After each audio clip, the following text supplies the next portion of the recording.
On the eve of the piano competition, my right hand was accidentally scalded, causing me to miss out on the championship.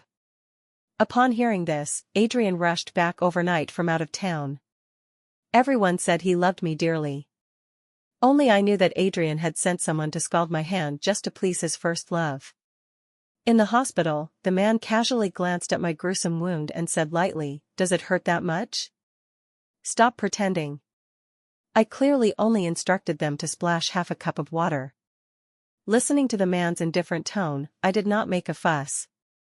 Instead, I silently planned my escape from the wedding a month later in my mind. In the quiet ward, Adrian lit up his phone screen once again. His eyes frequently glanced at the screen, as if waiting for a message from someone. Seeing the blood starting to backflow in the foretube, the man still appeared absent-minded. I finally could not help but remind him, "Adrian, the 4 bottle is empty." Adrian responded perfunctorily without giving me a glance. At that moment, a message notification sounded. Adrian's lips immediately curved into a smile, and his eyes softened considerably. His fingers quickly tapped on the phone screen. I turned my head away and stopped looking at him. Needless to say, Adrian was replying to Vivian's message. Only she could make the cold Adrian treat her with such gentleness. "By the way, after the infusion, go home by yourself," Adrian instructed me without even lifting his head. I turned to look out the window. It was drizzling lightly, but the wind was strong. Coincidentally, at that moment, Vivian posted on Facebook. It was a picture of a large transfer record. "Thanks for Adrian's 520,000. I was momentarily stunned. I suddenly recalled the 520 red envelope Adrian sent me on Valentine's Day. It was only after I pestered him for a long time that Adrian reluctantly agreed with a face full of impatience. The man's words still echoed in my ears. "Aria, when did you become so vain? It's just an insignificant holiday, do you need to be so calculating?" But to please Vivian, he was willing to spend 520,000 without batting an eye. I curled my fingers in confusion, as if this could alleviate the stinging pain in my heart. At that moment, Vivian entered with a bouquet of flowers. Upon seeing Vivian, Adrian stood up abruptly, his brows and eyes unable to conceal his delight. He walked over and took the flowers from the woman's hand. Vivian, as if no one else was present, took out the trophy hidden behind her. "The championship is mine," she said with immense pride. Adrian seemed even happier than her, hugging Vivian right in front of me. Watching this scene, I felt an immense irony. In the first 2 preliminary rounds, I won the championship each time, clearly distancing myself from Vivian, who placed second. Even the competition judges could not help but congratulate me in advance. "Miss Aria, no one here is your match." At that time, almost everyone believed that the championship was undoubtedly mine.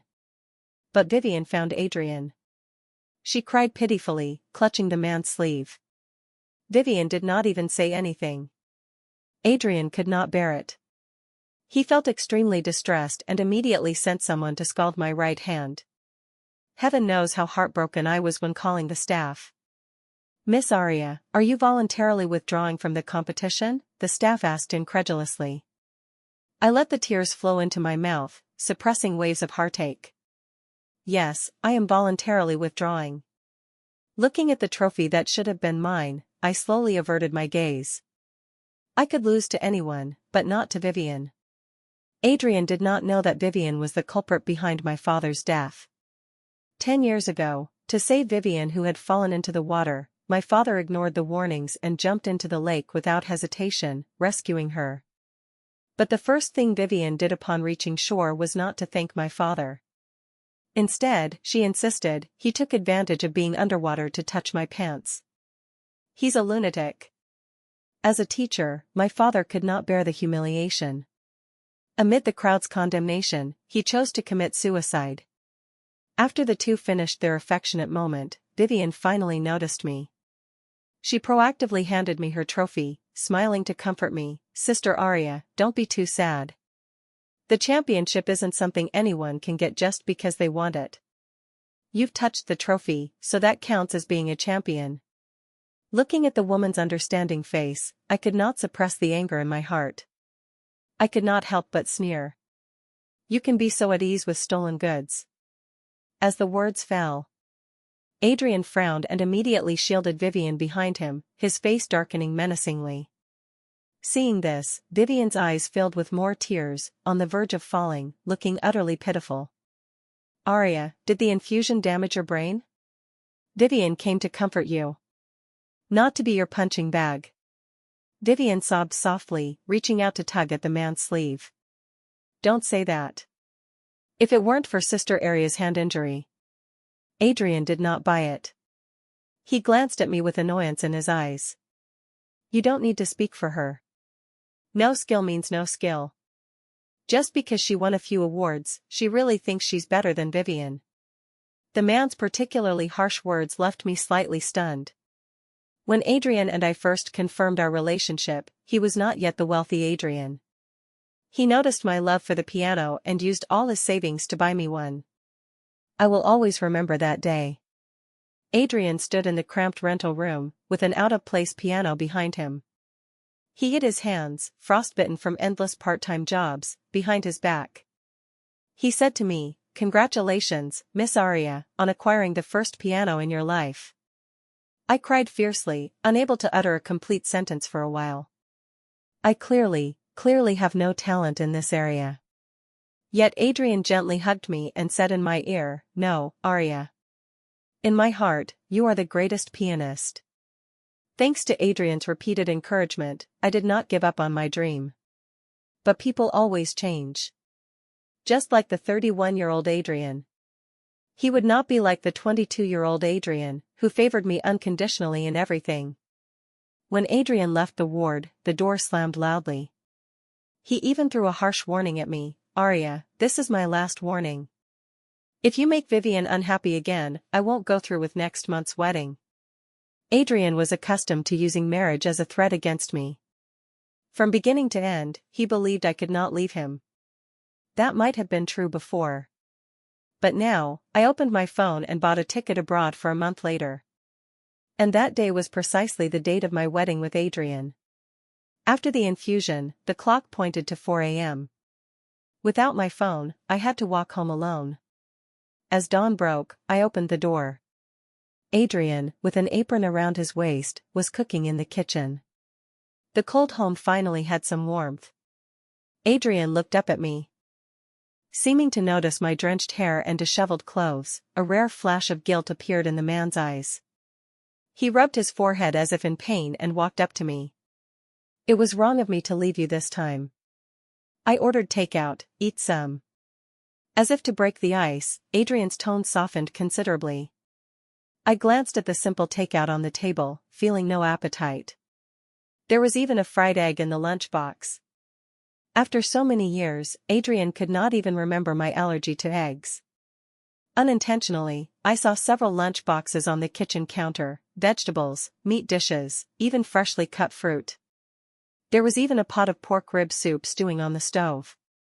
Perhaps noticing my gaze, the man felt guilty for a moment and shifted his body awkwardly, trying to block my view. He explained, "You know, Vivian is exhausted from learning piano. I can't just ignore it." Saying this, Adrian spread his hands, as if he truly had no choice. In the past, I would have made a scene. But now, a sense of helplessness gradually spread in my heart. A year ago, when Adrian was on a business trip in another province, he accidentally lost his wallet. It was Vivian who helped him. From then on, Adrian always said, if it weren't for Vivian, I wouldn't know what to do. No matter what trouble Vivian encountered, Adrian would always stand behind her without hesitation. Whenever I expressed my dissatisfaction, Adrian would always be very impatient. "Arya, Vivian is not an outsider, I've already treated her as my own sister." Thinking of this, I indifferently pushed the man away and said, "She should indeed nourish herself well." Upon hearing this, Adrian looked at me in surprise, as if my current demeanor was strangely unfamiliar to him. But he did not ask more, instead pulling out a small, exquisite jewelry box from his pocket. I recognized it at a glance. It was the diamond necklace I had asked Adrian for months ago. Even though I mentioned it more than once, Adrian still did not fulfill my request. Yet this time Adrian wanted to give it to me. I watched as Adrian opened the box. The diamond necklace was as brilliant as I had seen in the jewelry store. Yet I could not feel happy at all. Because I had seen an identical one around Vivian's neck. I still remembered her triumphant look. "You mean this necklace?" I just mentioned it to Adrian, and who knew it would be in my hands the next day. The thing I longed for, Vivian obtained effortlessly. In an instant, I pushed Adrian away in disgust and walked to the bedroom. This action angered him. The man snapped the box shut, his brows tinged with anger. "Arya, what do you mean? The food is right in front of you, and you don't eat it, fine. You don't even glance at the necklace I bought. Are you still throwing a tantrum over that incident?" As for that incident, both Adrian and I knew it well. Seeing my indifferent appearance, Adrian was clearly angrier. His chest heaved violently, like a raging lion. He grabbed the nearby photo frame and smashed it hard on the ground. The glass frame shattered instantly. "Arya, you're really out of control now." I did not speak, but looked at the photo on the ground. It was my first photo with Adrian. To show its importance, I specially framed it. I still remember what Adrian said to me that time. "Arya, I won't change my heart. So you can't leave me either, we have to be together forever." At that time, I was too naive and easily believed his words. So I smiled and teased him, "What if you change your heart?" Adrian listened and actually thought about it seriously. Finally, he said firmly, "Then you should never forgive me. No matter how pitifully I beg you to turn back then. Arya, remember this. Never turn back." The faces of young Adrian and adult Adrian gradually overlapped. My nose tingled, and I tried hard to suppress the urge to pick up the frame. In the end, Adrian and I parted on bad terms. The reason this argument ended was still because the time to deliver food to Vivian was approaching.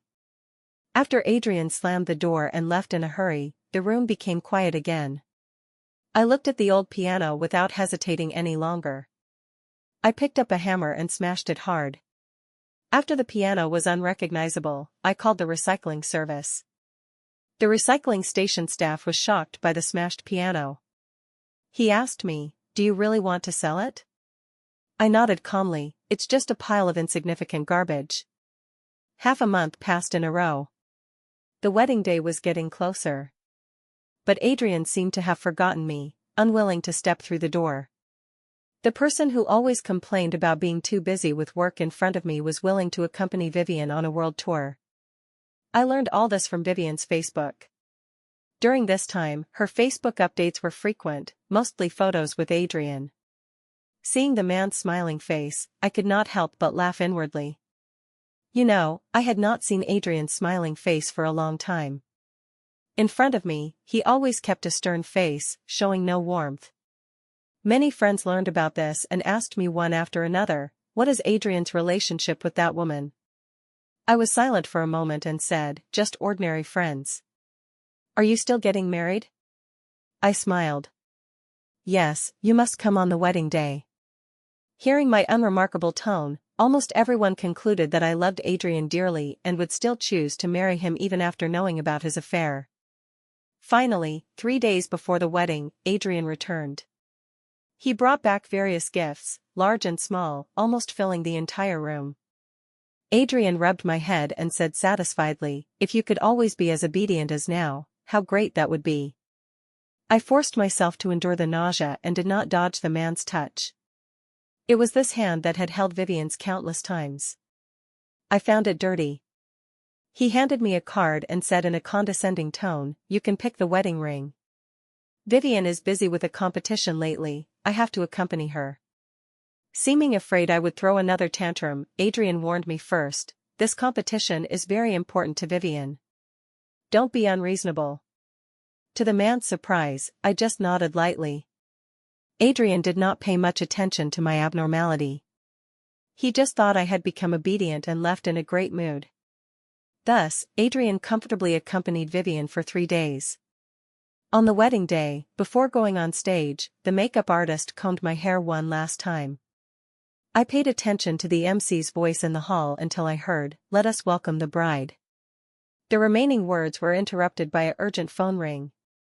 Under everyone's gaze, Adrian answered the call in panic.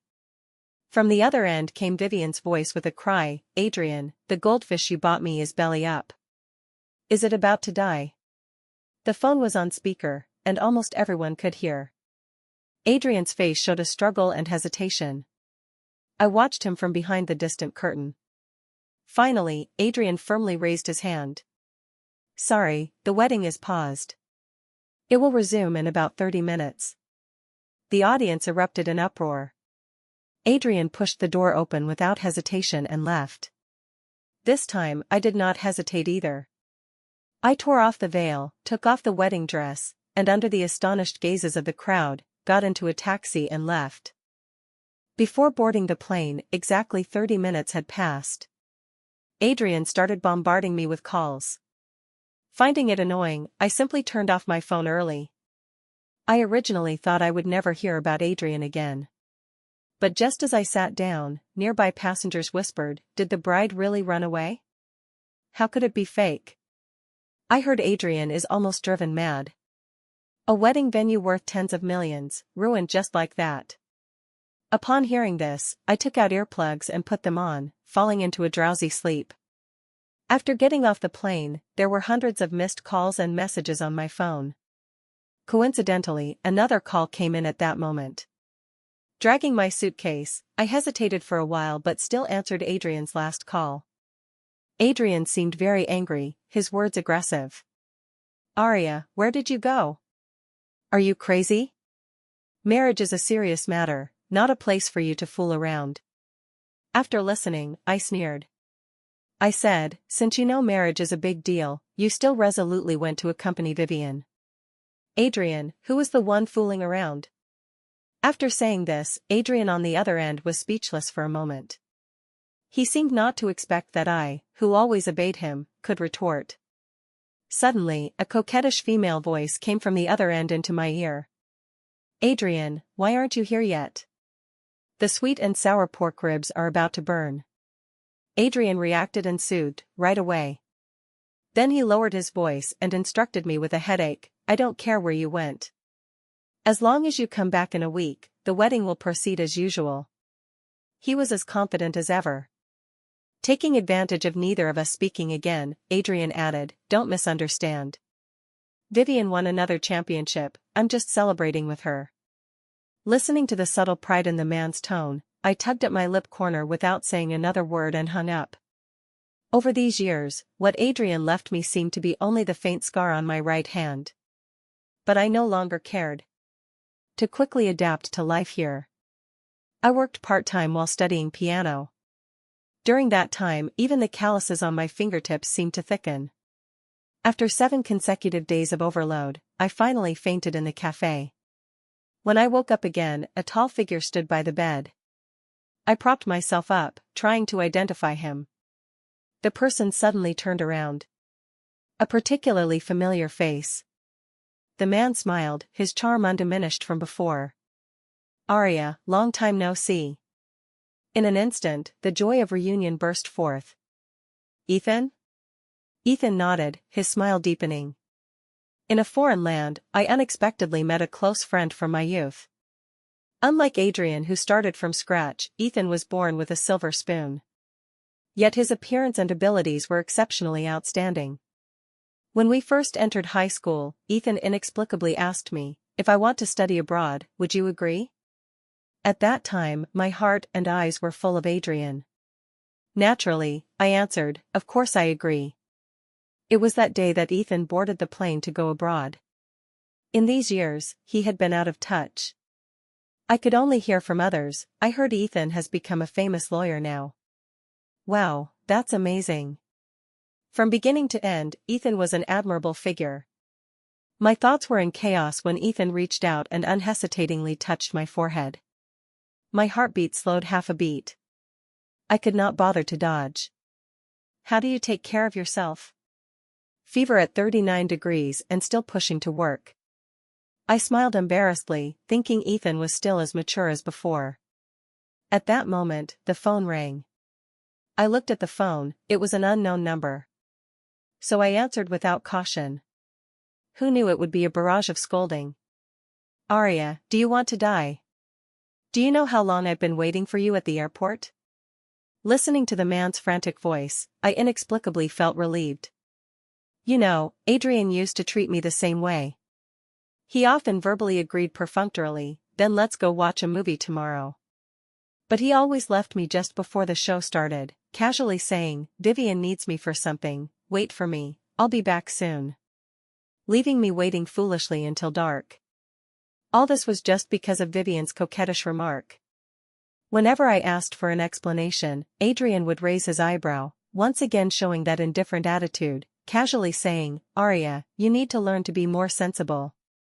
Vivian is so young, let her have her way. After all, young girls like to be put first. But he seemed to have forgotten the promise he once made to me. Arya, in my heart, you will always be first. In the midst of my daze, Ethan, who had been quiet, suddenly spoke. Your hair is messy, do you need me to fix it for you? The moderate voice reached Adrian's ears, eliciting a more intense reaction from the man. He yelled at me, Arya. Who are you with? Who allowed you to mix with other men? I smiled apologetically at Ethan. Compared to Adrian's frenzy, Ethan just nodded reservedly and politely, indicating understanding. I became increasingly impatient, suppressing the urge to hang up. Adrian, don't threaten me with marriage anymore. I have no intention of marrying you now. Perhaps my tone was too serious. Adrian's tone weakened. He still did not want to believe it, repeatedly questioning me, what joke are you making? But my patience had been completely exhausted. I frowned and said disgustedly, can you not be like an unshakable piece of gum? I'm almost sick of you. The last sentence came from the heart. Then, I no longer cared about Adrian's reaction and hung up decisively. Ethan, however, seemed in a great mood. He asked casually, quarreled with your boyfriend? I subconsciously frowned and retorted, we broke up long ago.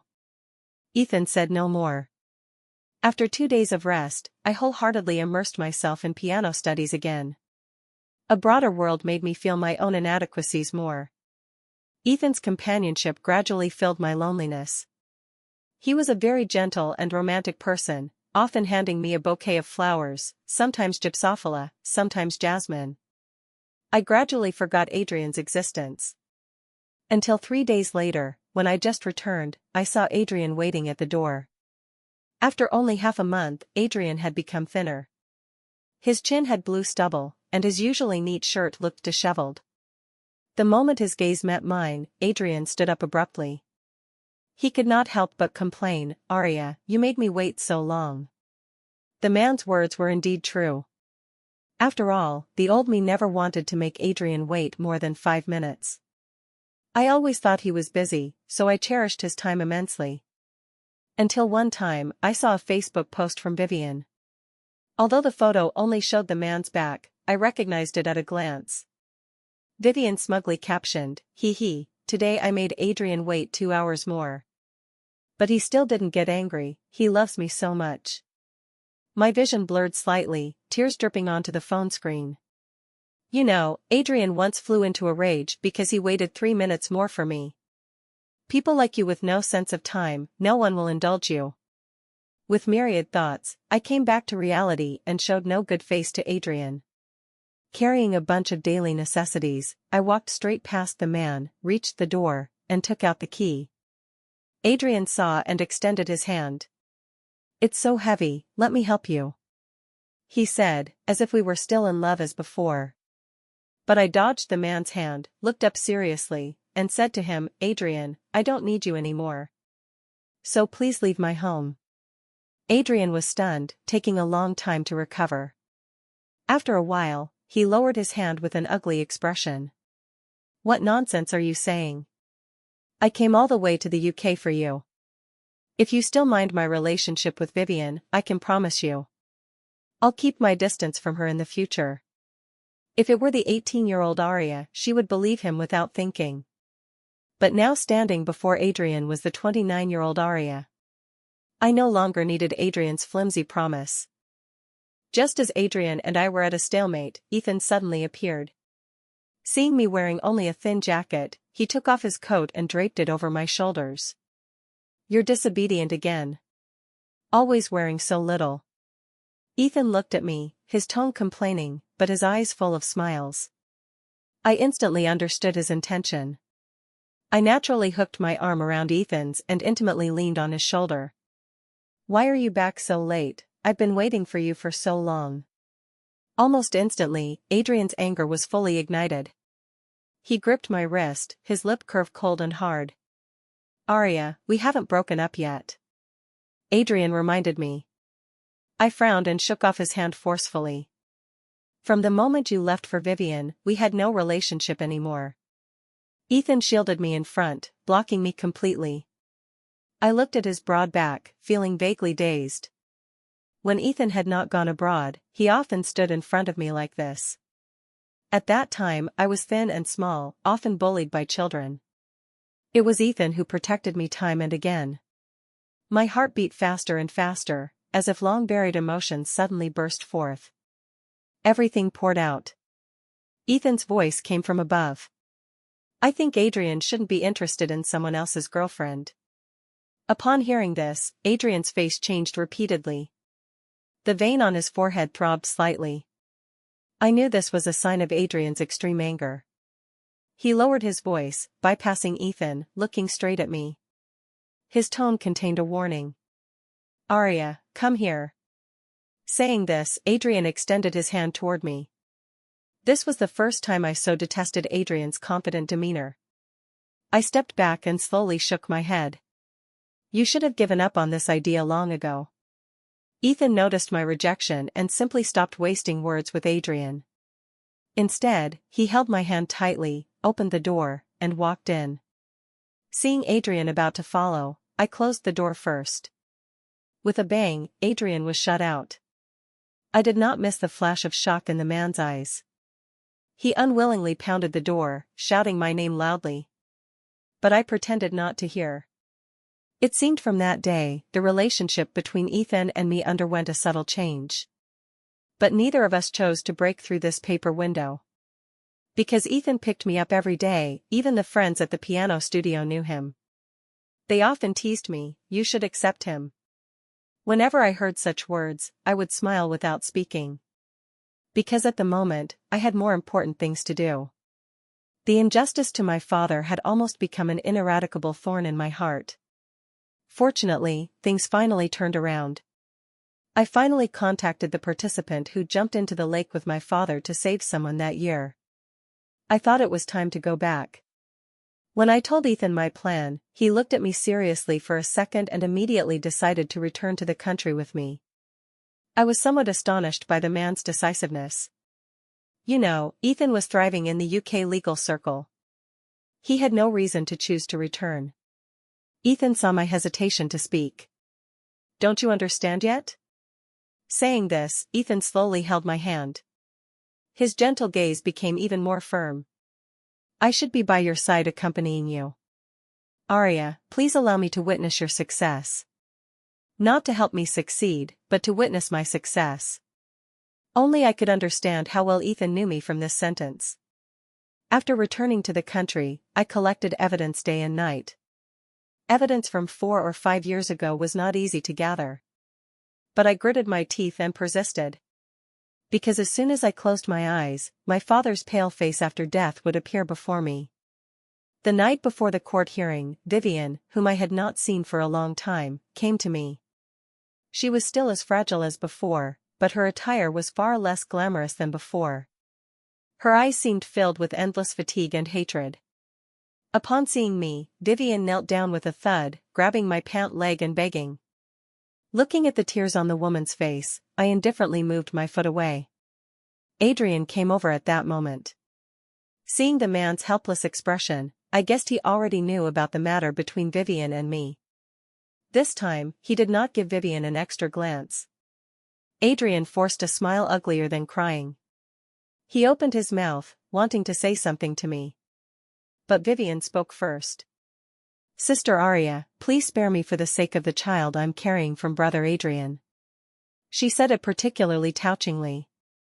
I knew she did not want to bear this crime. Upon hearing this, Adrian reacted more intensely than Vivian. He kicked Vivian over, no longer showing his former tenderness. "If you talk nonsense in front of Arya again, I won't spare you." Adrian lowered his voice, his eyes bloodshot, threatening Vivian.